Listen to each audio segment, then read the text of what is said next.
welcome you to the Voices of India podcast series powered by Energetica India Magazine. This is your host Abha Rusli, and today we have with us Mr. Shobit Rai, co-founder and managing director, Prozeal Green Energy Limited. Hello, sir. How are you? Hello, Abba. How are you? I'm good too, sir.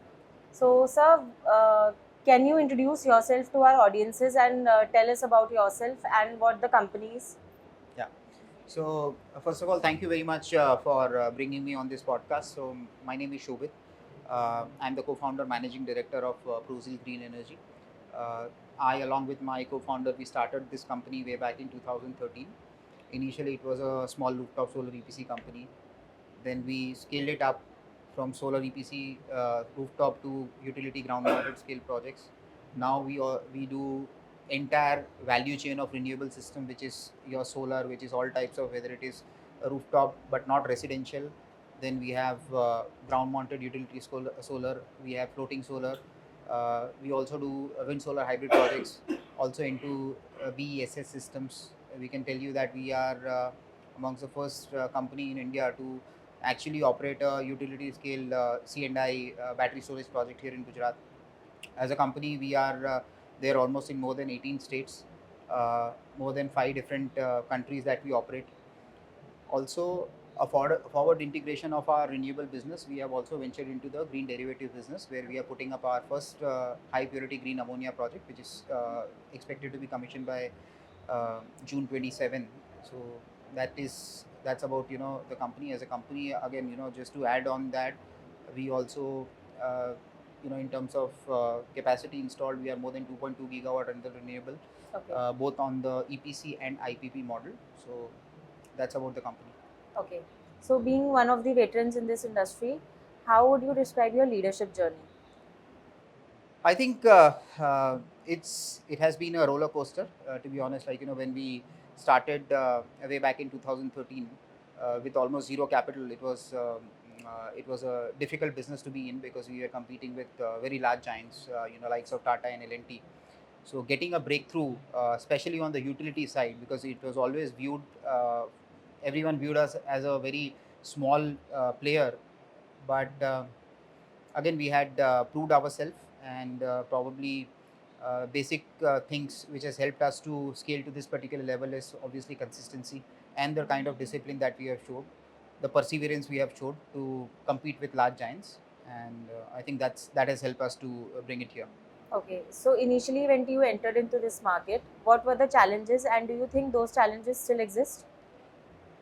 So I think the challenges at those point of time when we entered was different.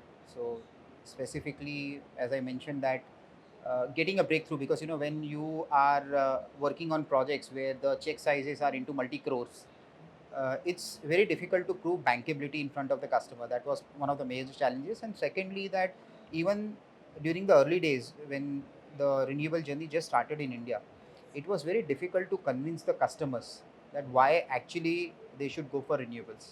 There was very, and every customer that we used to go, we had to explain. And certain times we had industry people asking us that whether the solar that you are going to install will help us to run our machineries or not.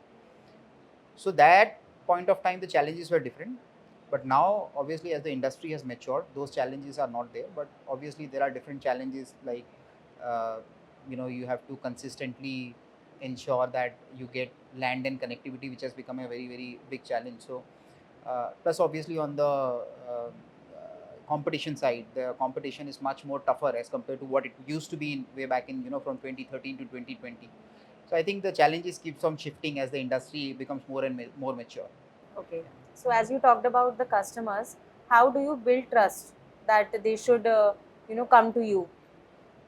So now obviously for a company like us, where we have the track record, so ultimately when you're dealing with customers who are offering you a project where for a company like us, anything which is less than 50 crore doesn't work, because in the kind of scale that we have reached. So it's very important that the, the customer, when while giving any particular orders, they look at the bankability, because when they are issuing large check sizes, they also need to ensure that the project has to be delivered. So that is something that we have overcome with the kind of experience and with the kind of track record. And the best thing about us is that We have been committed from day one. There has been zero cases where we have taken the project and we have not been able to deliver. So this is the kind of credibility that we had built up, which is helping us to even scale it up much faster. And I can tell you the best example, or the thesis behind of why we are here is, so I mean, when we started in 2013, I would say the first 100 megawatt, the projects which we do in cumulative, it took almost from 2013 to 2019, 6 years. And then from 100 to a gigawatt, it just took 3 years. And from a gigawatt to right now at 2.2 gigawatt, it took just 2 years. So it's a compounding and multiplying effect, and it shows the credibility of the company and how the clients are trusting. Today we have more than like 350 customers that trust us, and we can always tell you that when we started, we had certain customers who started off just with 50 kilowatt with us, and today we have built up more than 100 megawatt for them for their captive consumption with multiple projects. So these are the kind of things which are actually helping us and giving a lot of credibility in the market, which the customers expects from a company that they operate with. Okay. So, according to you, do you think the solar industry has boomed or the peak is yet to come? I think, see, I would say that this particular question from a C&I perspective, because, as a player, we are more on the commercial and industrial Yes. project side. Plus, also we do government projects. So these are the two segments that we operate. So as far as the C&I is concerned, I would say that the peak is yet to come, and we see a very huge potential on that. And the reason is that if you look at just till 2023, we only had like 4 states actually were allowing open access in the country, which were predominantly Gujarat, Maharashtra, Karnataka, and Tamil Nadu. But now you see that there are new states which has adopted the green energy open access, which the government implemented in 2022, and now we see new states opening up. So heavy industrialized states like Andhra Pradesh, Telangana, Odisha, Rajasthan.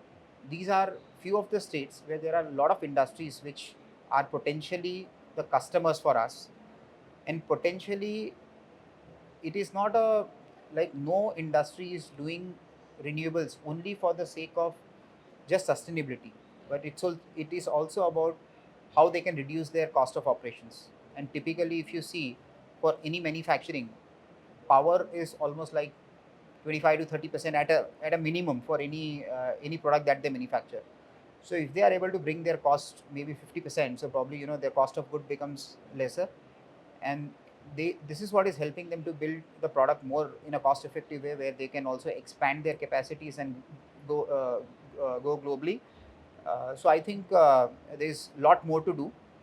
uh, Probably, I mean, in terms of number, if I have to tell you that, uh, out of the overall, we right now the open access capacities are only 7% of what it should be. So we have a very long headway ahead, especially on this particular segment. Understood. So, how different it is to work for a CNI consumer and a government project? Yeah, so obviously everyone, both, there are different set of challenges.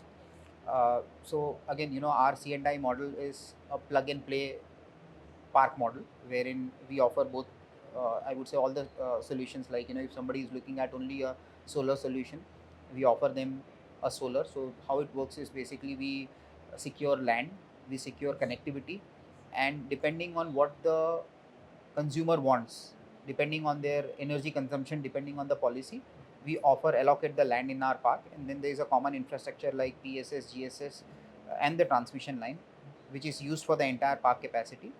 So this is one of the models where the biggest challenge that we see is that ultimately on the C&I, policy plays a very, very critical role. So today there are many states which are not allowing banking.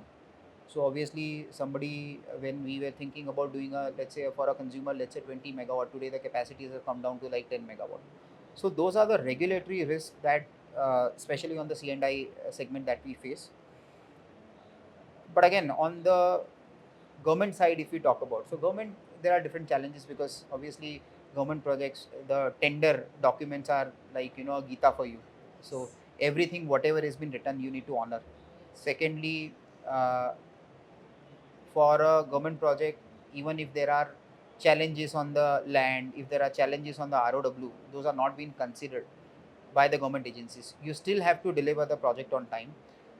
Third is that obviously on the cash flow, or I would say the capital investment on a government project is much higher as compared to what you do on the C&I project.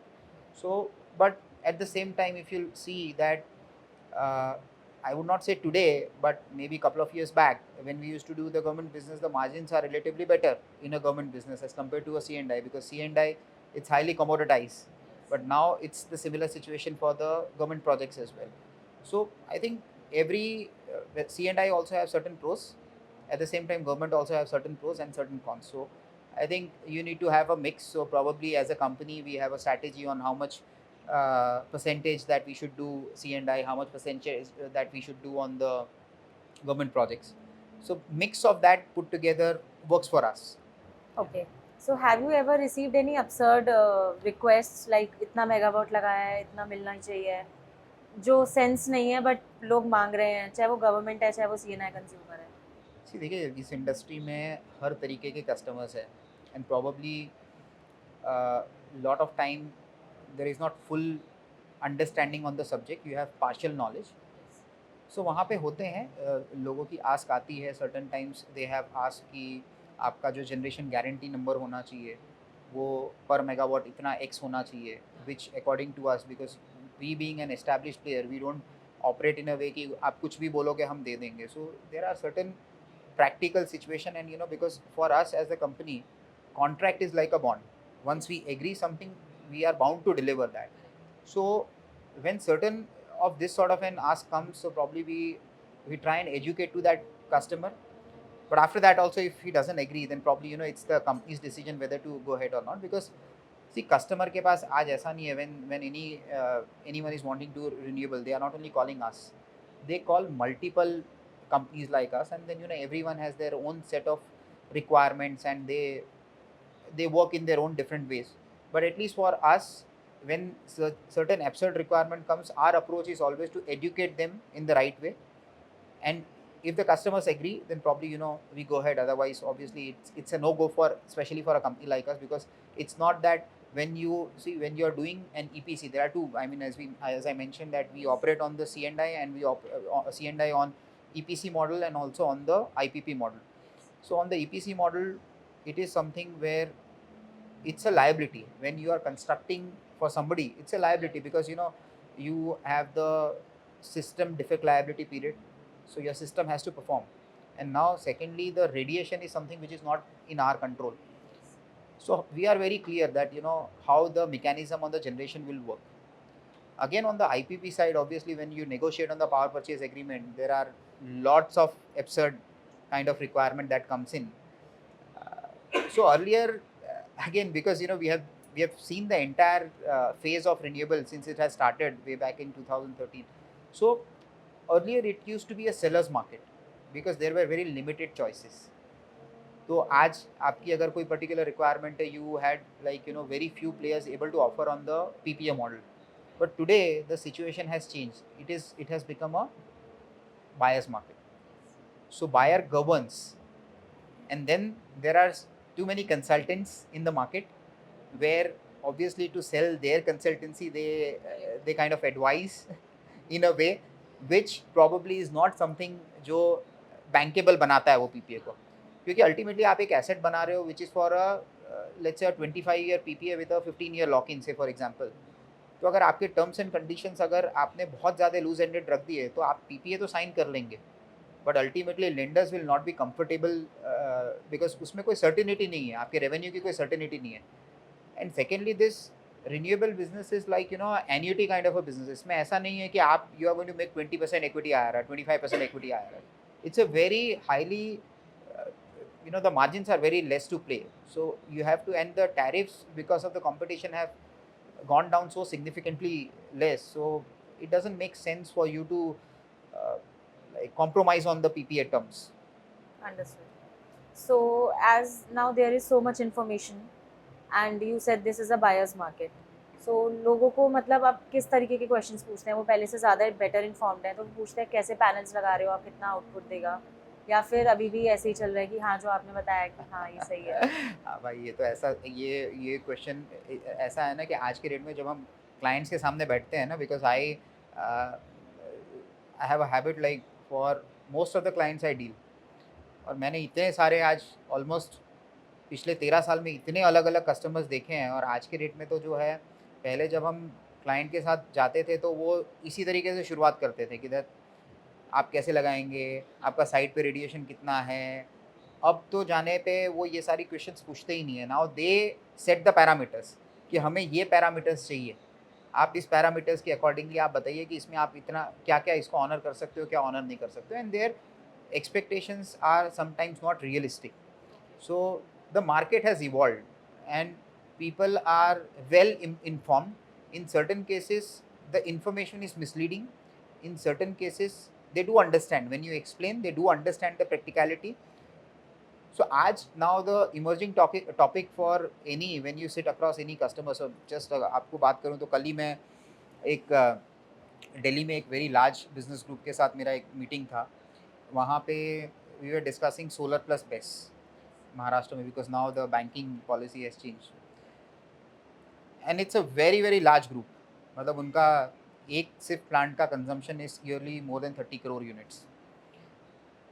Now they have, so उन्होंने जो मुझे base के numbers बताए, मैंने उनको फिर ये question किया कि आप जो बोल रहे हैं कि he is going to give me a discharge in 7 hours, 7 घंटे का बैटरी सिस्टम मेरा लगा हुआ है, सर आपकी साइजिंग तो ये हो रही है, ये साइजिंग के अकॉर्डिंगली महाराष्ट्र की पॉलिसी बोलती है आपका कॉन्ट्रैक्ट डिमांड जो है उसका जो रिएक्टिव पावर का जो फॉर्मूला है उसके अकॉर्डिंगली आप आपका कॉन्ट्रैक्ट डिमांड से आप इससे ज़्यादा आप इंस्टॉल ही नहीं कर सकते हो, तो आपकी बेस की कैपेसिटी ये कैसे लग सकती है। सेकेंडली इस पर्टिकुलर टैरिफ पे आपको 7 घंटे का चार्ज मतलब 3 साइकिल पर डे अगर वो दे रहा है तो उसकी बैटरी की लाइफ जो है, because it works on cycles, उसकी बैटरी की लाइफ तो जो है 4-5 साल में ख़त्म हो जाएगी, तो फिर वो कैसे केपेक्स रिकवर कैसे करेगा। तो जैसे ही उसको क्लाइंट को एडुकेट किया तो देन ही ऑल्सो रियलाइज कि this is something wrong. So sometimes there are see because technology बहुत रैपिडली चेंज हो रही है। आज सोलर को बताना इट्स वेरी सिंपल, आज इतना जनरेशन होगा, आप इतनी कैपेसिटी लगा दोगे, आपका इतना कंजम्पशन है, ये policy it's now everyone understands. आप हाइब्रिड की बात करेंगे, विंड सोलर हाइब्रिड की बात करेंगे, वहाँ पे भी लोगों को ठीक है, but now the new trend is batteries. Storage is something that is picking up rapidly and there is very limited information on ground available with the consumers. So sometimes ऐसे questions होते हैं, but when you explain them in the right way, and I think communication matters a lot. आज के date में industry में क्या है कि कम्युनिकेशन जो है बहुत इंपॉर्टेंट है, एंड कि आप राइट तरीके से अगर कम्युनिकेट नहीं करते हो तो there it could create a lot of confusion. So that is how the industry is, and we are trying to adopt that. Okay. So do you think there is still space for any new policies which could be introduced to better support this renewable energy sector? Yes, so policy front में देखिए क्या है कि government will play their own part. Ultimately banking is something which we are seeing that it's not going to be available in any state going forward, there is so much of day time power. So बड़ा, और जहाँ तक जो सबसे बड़े challenges है industry के, which is your land and power evacuation, there is limited control by the government also where they can play, because आज land is something which obviously the developer is envisaging and taking it, but of course there are certain changes required in terms of making the land acquisition process easier. So like certain states are in an advanced stage, say for example Gujarat mein we in 2023 we recommended government that we should make the NA procedure simplified, because it used to be very costly, plus it was taking a lot of time. So वहाँ पे they came up with the formula of deemed NA, which is now getting done 15 to 20 days. Similarly, आज if you look at Rajasthan, so they are waiving off the stamp duty on the land registration, especially for the renewable projects. So land acquisition में आज जो India में title related बहुत सारे issues हैं, online document की availability नहीं है. अगर उसको डिजिटाइज कर दिया जाए, लाइक इन गुजरात 2003 से सब कुछ अवेलेबल है, like you have from 2003 onwards you have all the records available online. So वहाँ पे अगर थोड़ा सा if the government is focusing, all the state governments I am talking about, so that particular process can be simplified and you are able to save time, cost and the litigations. Secondly, on the connectivity piece also, so connectivity piece में भी the connectivity procedure is very very complex in most of the states. But in certain states we also have, like Gujarat has been one of the pioneers in that. They have launched that Akshay Urja portal. Now today we know that कहाँ पे connectivity available है, and you apply there only, so you are not wasting your time, you are not wasting your energy and your money on putting the application at the wrong place and then wait for 2 months and then you get to know that कि यहाँ पे तो हमने डाला but available नहीं था. So similarly अगर बाकी states में भी इस तरीके से अगर हो. Third is on the ISTS side also, which obviously now CTU has taken a note. There are lot of intermediaries who are blocking the connectivity and they are not doing the projects on time. So they have made the regulation stringent. But still, I feel that there is much more that we can expect. But it is not, again, as a industry veteran, I would say it is not easy for the government also to do things overnight. So, and also on third parties, which is on the storage. So storage में आज के date में भी अगर आप देखें तो India we are talking about storage, but lot of states have release the policy but उसकी इम्प्लीमेंटेशन गाइडलाइंस लैक करती है, which are not, because of which आप उसको इम्प्लीमेंट नहीं कर पा रहे हैं and you are not able to give confidence to your set of clients, specially on the C&I consumer, कि आप इसका एनर्जी सेटलमेंट होगा कैसे. So that guidelines needs to be released by the government as early as possible, so that there is clear visibility for the consumer कि अगर मैं आज अगर ये लगा रहा हूँ तो I should not get into any sort of a regulatory hurdle at a later date.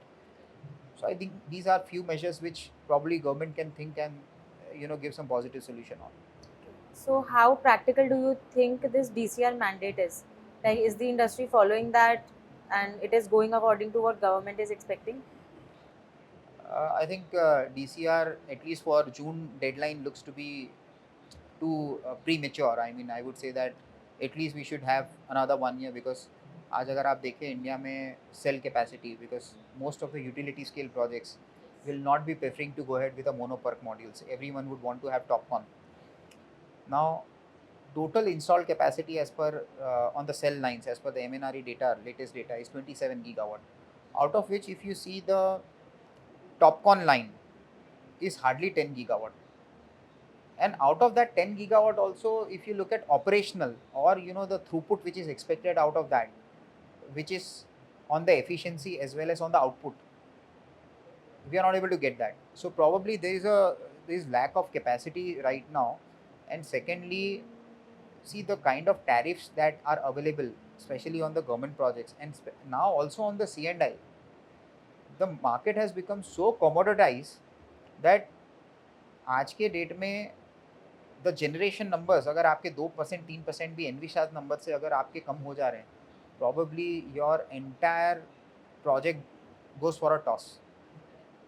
So one risk is from a perspective that the capacities are not available, so the projects are bound to get delayed. And on the second side, that whether we will be able to get that kind of quality of cells and then in turn the quality of the modules, that is also uncertain.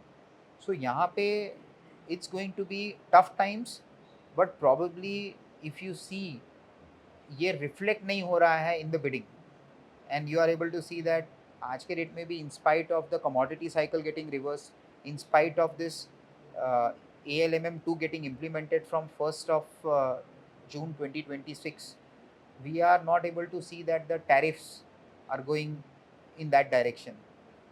People are still thinking that there will be a cooling off of the prices and we will be able to deliver. So I think government needs to have a serious thought about it. Even similarly on the storage also, the kind of tariffs which people are putting, it seems to be very difficult that how these projects will come on ground. I mean, at least personally, if you ask me, I have my own doubts because battery technology is a very, very different animal in this renewable jungle. Coming on to this ALCM point, I think at least if we are able to get 1 year, we will be able to stabilize this particular output on the efficiency side and also on the total requirement that will be required. I mean, which India has. So if you see that already till December we did almost like close to 30 gigawatt of solar, but I am able to see a slowdown going forward because of this ALCM. Understood. So, talking about the company, can we expect something new, like any new investments, any new partnerships that you are looking forward to? Yeah, so see again for us renewable business, which is like our solar, the wind solar hybrid, and also the battery storage. These are all established businesses which we have been doing for last more than a decade now. That will continue, but there are two avenues that the company has taken a leap. So one is on the green derivative side. So we are doing our first high purity green ammonia plant, which is here in Dahej. It's going to be a 2,300 tons per annum facility. Again, this particular project comes up with two very marquee partners. One is on the ammonia licensor, which is from US KBR, and on the second side, we also have a Taiwanese partner. Would not be able to give you the name because the still the definitive documentation is under process. So this is going to be the first of its kind of project, not only in India but globally, which is high purity ammonia, which we call it uh, 5N and 6N, ultra high purity ammonia, which is used also in the solar cell manufacturing, also in the semiconductor industry, and high specialty pharma and chemical products. This is only the start for the company to enter into the green derivative segment. Going forward, apart from expansion into green ammonia, we are also looking at producing green methanol, and we are also looking at producing the sustainable aviation fuel.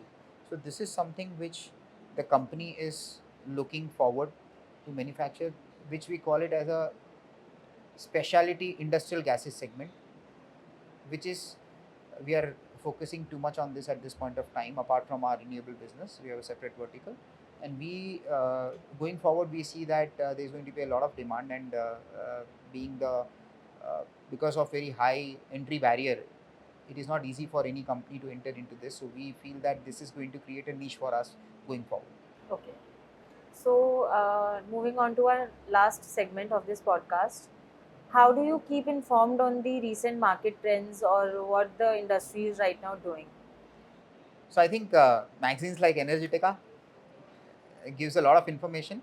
At the same time, obviously, when you are into the industry, you need to be updated about what is happening, both sides on the regulatory part, because there are a lot of shifts on the policies from state to state and also on the ISTS. Plus, when you are working across all the length and breadth of the country, you need to be informed about all the land laws in every state.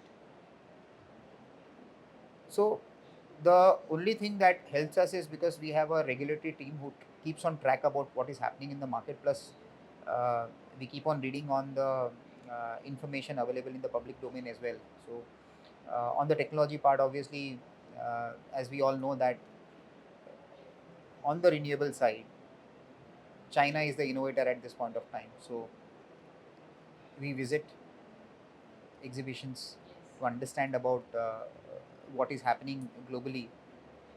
So I think these are the mediums that actually keeps us updated about what is happening globally, and ultimately it's on the individual also on the company that how do you actually see knowledge is, again I would want to put up in this way that knowledge is one part. I mean, you can have tons of knowledge, but the real win is that how do you execute, you gain knowledge, and how do you implement that knowledge on ground. That is very important. So I believe that execution is very important. You go and you read multiple stuffs, you can be theoretically very correct, but how do you put your theoretical knowledge on ground as an execution becomes very, very key. True. So, how important do you think the events like Intersolar India are for industry collaborations? I think it's a very good platform because, as I said, that a lot of new things which you, when you sit in the office, you are always occupied with your own set of things, and when you go out, you meet to your clients, you meet the government officials, but you never get to know about what is happening in the bigger scheme of things. And when everything comes together at a single place, you get to know about many more things. There are new launches which are happening which typically you don't get to know one on one. So I think this events gives you a lot of insight, plus also you get to know, you meet new people, lot of new learnings, lot of networking happens. So I think it's phenomenal, and very happy that now in India also we have world class events happening like Intersolar, which earlier in early days of renewable we used to go to China and Germany to have this kind of events. One message you would like to give the young entrepreneurs who are looking forward to enter the renewable energy industry? So the message is obviously, I mean, this industry is the entry barrier is very low. Everybody can enter this, but at the same time, uh, you need to be very very cautious. Don't get carried away by what is happening in the market. Don't have that fear of losing out. That is what is happening right now. This industry is not as easy as it looks on the Excel sheet. There are challenges which I'm not trying to discourage anyone, but I'm just trying to say that do a complete deep dive on the execution related challenges. Second is, of course, this industry is not about you be a hero 1 year and next year you're not able to perform, you're out of the industry. You need to be consistent. So consistency is going to be key. And third is obviously on the discipline part. You need to be disciplined, because one mistake in this industry, because it's capex heavy industry, lot of risk that you carry, so you need to be disciplined. And of course the last point is that decision making is very very important this industry. So while you enter this, just keep this formula. I think if you rigorously follow this, it's something that you will definitely succeed. Yeah, I think it was a great suggestion. With this ends our conversation. Thank you so much for Thank your you, Ava, time. for calling me. Thank you.